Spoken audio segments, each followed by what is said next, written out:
কুষ্টিয়ার মাটিতে ইতিহাসের নীরব সাক্ষী হয়ে দাঁড়িয়ে রয়েছে মোহিনী মিল, যেটি একসময় সমগ্র এশিয়ার মধ্যে অন্যতম বৃহৎ বস্ত্র মিল ছিল, কিন্তু কালের বিবর্তনে বর্তমানে এটি কেবলই স্মৃতির ধ্বংসাবশেষ।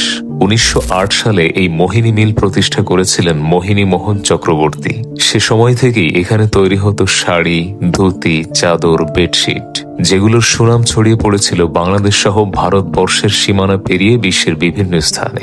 মিলটি গড়ে উঠেছিল নদী ও রেলপথের সংযোগস্থলে, যেখানে শ্রমিকদের ঘাম মিশেছিল দেশের শিল্প বিপ্লবের গল্পে।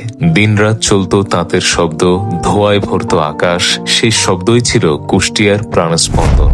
কিন্তু সময়ের সঙ্গে সঙ্গে থেমে যায় সেই চাকচিক্য। 1982 সালে সম্পূর্ণভাবে বন্ধ হয়ে যায় মোহিনী মিল। তখন শত শত শ্রমিক হারায় জীবনের অবলম্বন।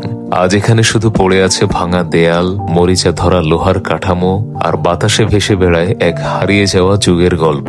তবুও এই ধ্বংসপ্রায় মিলের ভেতর লুকিয়ে রয়েছে ইতিহাসের ঘ্রাণ, যেখানে শিল্প, শ্রম আর সংগ্রাম একসাথে মিলেমিশে তৈরি করেছে এক অমর কাহিনী।